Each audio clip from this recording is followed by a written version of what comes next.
Hello दोस्तों, आपका अपना यूट्यूब चैनल केकेएस एजुकेयर में स्वागत है। दोस्तों, इसके पहले हम लोग नंबर सिस्टम की सीरीज पढ़ रहे थे, जिसमें हम लोग नंबर सिस्टम की सीरीज में क्लासिफिकेशन ऑफ नंबर्स के बारे में हम लोगों ने पढ़ा है। दोस्तों, वही क्लासिफिकेशन ऑफ नंबर का आपको पूर्ण संख्या आपको दिख रहा है बोर्ड पे। तो पूर्ण संख्या, जिसको हम लोग इंग्लिश में होल नंबर कहते हैं दोस्तों। तो इसके पहले हम लोग पूर्ण संख्या के बारे में परिभाषा पढ़ा है दोस्तों। परिभाषा यह पढ़ा है कि प्राकृतिक संख्या के पहले जब शून्य लग जाता है उसे हम लोग पूर्ण संख्या कहते हैं। प्राकृतिक संख्या के पहले अगर जब शून्य लग जाता है उसे हम लोग दोस्तों पूर्ण संख्या कहते हैं। प्राकृतिक संख्या अर्थात 1 2 3 4 1 2 3 4 इसी प्रकार आगे जाता है। इसके पहले जब शून्य लग जाता है उसे हम लोग पूर्ण संख्या कहते हैं दोस्तों। उन्हीं संख्याओं को उनके क्रमबद्धता के अनुसार इन्हें हम दो प्रकार से दर्शाते हैं। पूर्ण संख्याओं को उनके क्रमबद्धता के अनुसार दो प्रकार से दर्शाते हैं। प्राकृतिक संख्या कभी भी एक एक अंक की वृद्धि होती है दोस्तों। तो देखते हैं कि किस प्रकार से दर्शाया जाता है, जिनमें से पहला है आपका पूर्ववर्ती संख्या। पूर्ववर्ती संख्या किसे कहते हैं दोस्तों? किसी संख्या के पहले वाला जो संख्या होता है उसको हम पूर्ववर्ती संख्या कहते हैं। कहने का मतलब, अगर आप किसी संख्या में से एक जब आप घटा देंगे, एक माइनस कर देंगे, वही आपका पूर्ववर्ती संख्या होगा। जैसे दोस्तों, जैसे अगर आपका कोई अंक है 40, कोई संख्या है 40 में आप 1 माइनस कर दीजिए, जो आएगा आपका आंसर 39 39, ये आपका पूर्ववर्ती संख्या हुआ। जैसे दोस्तों, अगर 9 है, 9 का पूर्ववर्ती क्या होगा? पूर्ववर्ती का मतलब यही होता है कि एक कम, उसमें से एक घटा दीजिए, एक कम कर दीजिए। तो 9 में से एक हम लोग घटा देंगे, कम कर देंगे, तो क्या होगा? आपका 8 होगा। यही आपका पूर्ववर्ती संख्या। 9 का पूर्ववर्ती 8 हुआ दोस्तों। उसी प्रकार एक और कोई संख्या ले लेंगे, 126 ले लिए। तो 126 में जब एक हम लोग घटाएंगे, एक घटा देंगे दोस्तों, तो ये आपका 125 हो जाएगा। 125 क्या हुआ दोस्तों? 125 आपका 126 का पूर्ववर्ती संख्या हो गया। अर्थात 126 के एक अंक पहले क्या आता है? 125 ही आता है दोस्तों। उसी प्रकार हम लोग अनुवर्ती संख्या। अनुवर्ती संख्या क्या होता है दोस्तों? अनुवर्ती का मतलब ही है आने वाली संख्या।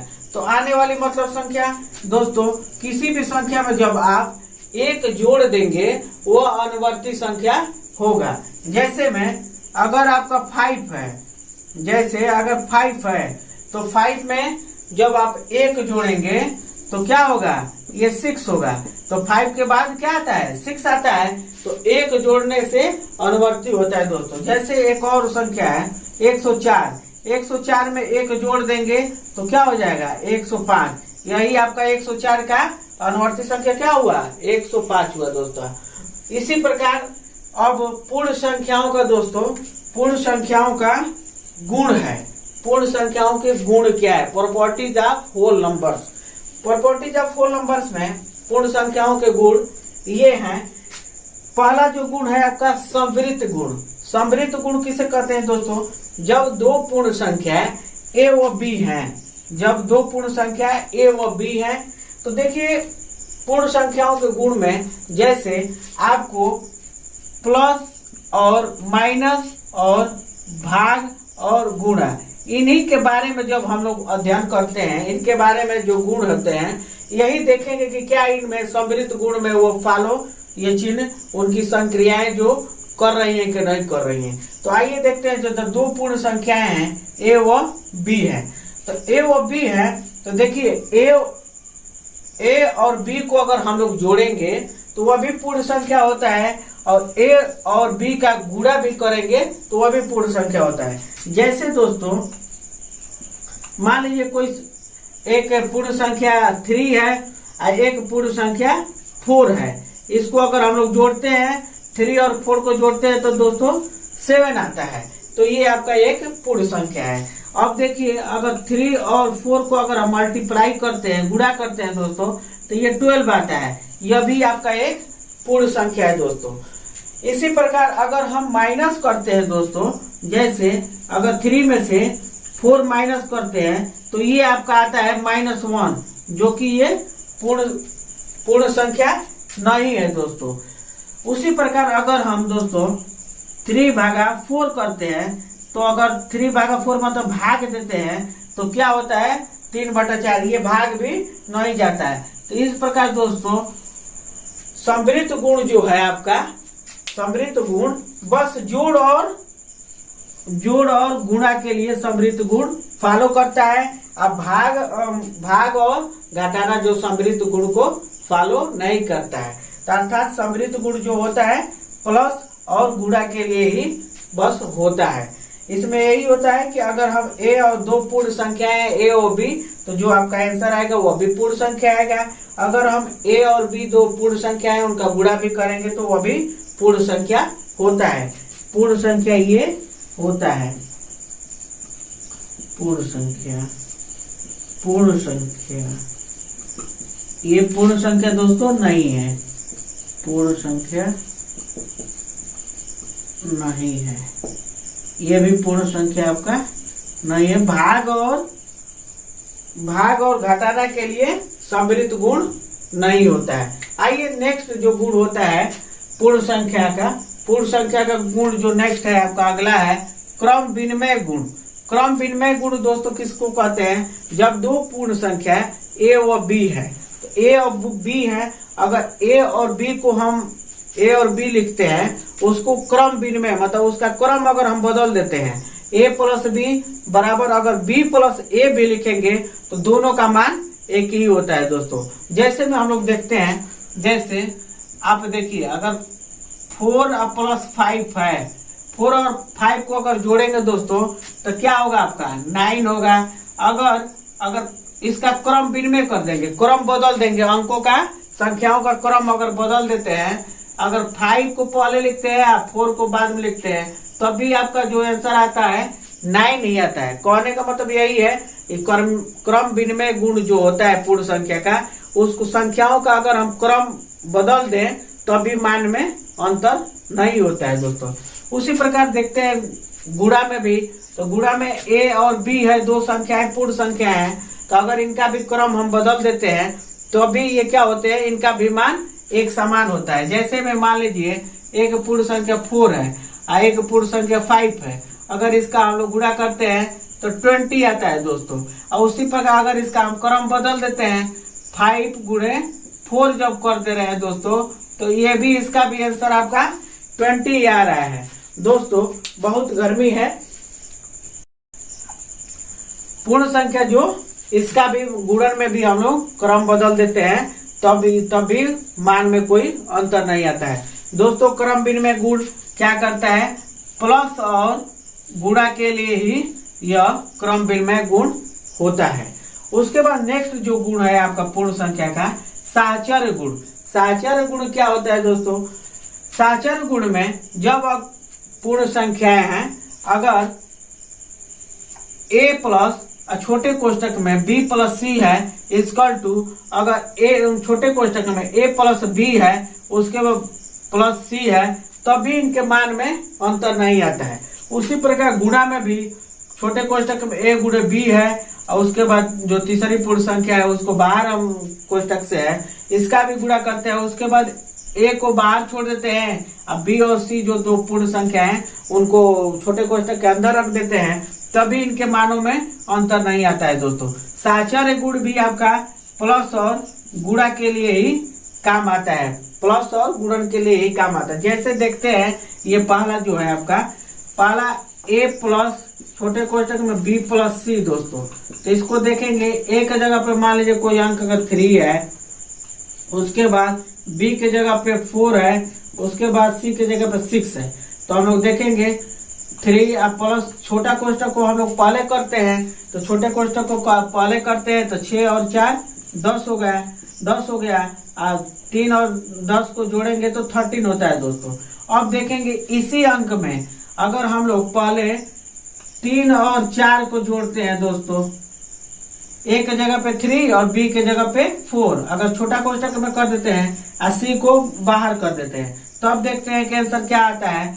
4 और 3 7, उसके बाद दोस्तों 6, यह भी 13 ही आता है। तो अर्थात कहने का मतलब दोनों मान क्या हो रहे हैं, समान हो रहे हैं तो साचार्य गुण भी क्या होता है आपका, साचार्य गुण जोड़ के लिए भी क्या होता है, एक समान होता है। गुणा के लिए भी एक समान होता है। देखिए ए के जगह पर अगर मान लीजिए 2 है, उसके बाद बी के जगह पे 3 है, इसको एक ब्रैकेट में रख देंगे।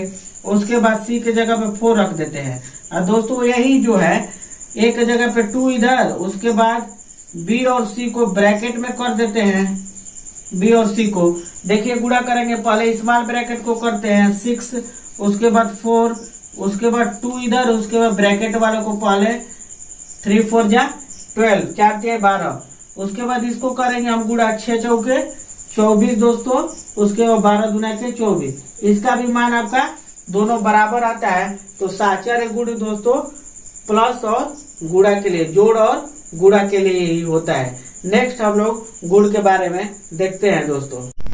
वितरण या बंटन गुण जो है, वितरण या बंटन गुण को आइए देखते हैं।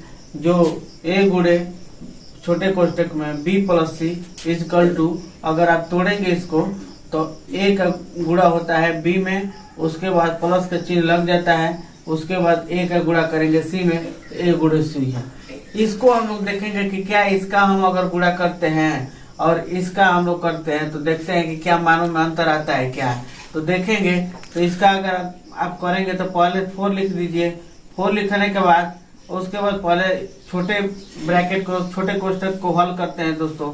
तो 8 और 5 को जोड़ेंगे तो 13 हो जाएगा। उसी प्रकार इसमें देखेंगे 4 और 5 को गुणा करेंगे तो 20 हो जाएगा, और उसके बाद 8 और 4 का गुणा करेंगे तो 32 हो जाएगा। उसके बाद 13 का 4 में गुणा करेंगे 13 चौके 52 होता है दोस्तों, 52। उसी प्रकार 20 और 32 को जोड़ेंगे तो ये होगा 52 होगा आपका। तो देख रहे हैं कि दोनों मान क्या हो रहे हैं, बराबर होते हैं। इसे हम योग का या बंटन का वितरण गुण कहते हैं। इसे हम योग का या गुणन का हम बंटन गुण कहते हैं या वितरण गुण कहते हैं। योग पर और गुणन पर, ये कहने का मतलब कि योग पर और गुणन पर ये गुण जो है वितरण का गुण क्या होता है, गुण कहते हैं इसे।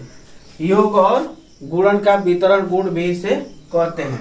तत्समक अवयव क्या होता है दोस्तों, तत्समक अवयव क्या होता है, ये 2 प्रकार के होते हैं तत्समक अवयव। एक योजात्मक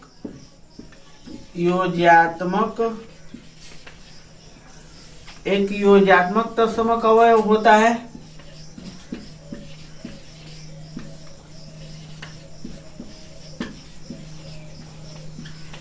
एक दूसरा जो आपका होता है गुणात्मक तत्समक अवयव।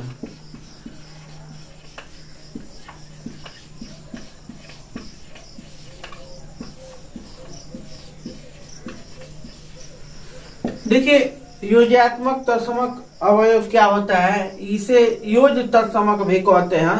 तो हम लोग योजात्मक तत्समक अवयव क्या होता है और गुणात्मक तत्समक अवयव क्या होता है।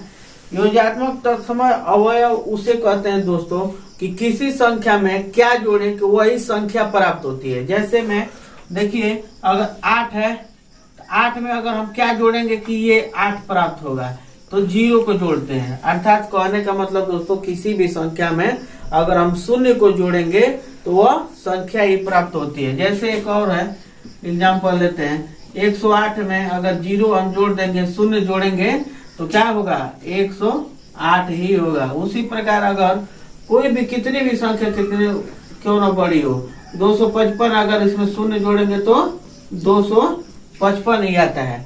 उसी प्रकार अब गुणात्मक तत्समक अवयव क्या होता है दोस्तों, गुणात्मक तत्समक में यह होता है कि किसी भी संख्या में किस अंक का किस संख्या का गुणा करें तो वही संख्या प्राप्त हो। जैसे में अगर ये 45 है, इसमें किस चीज का हम लोग गुणा करें कि 45 है, तो इसमें हमको 1 का गुणा करेंगे। तो 1 का गुणा करेंगे, 1 का गुणा करेंगे 45 का, 1 का 45 में 1 का गुणा करेंगे तो 45 होगा दोस्तों।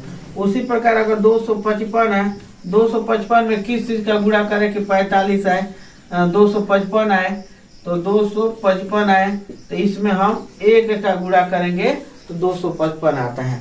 तो गुणात्मक तत्समय का अवयव का यही मतलब है दोस्तों कि किसी भी संख्या में 1 का गुणा करेंगे तो वही संख्या आती है। इस प्रकार आपको योगात्मक तत्समय का अवयव और गुणात्मक तत्समय अवयव भी समझ में आ गया होगा।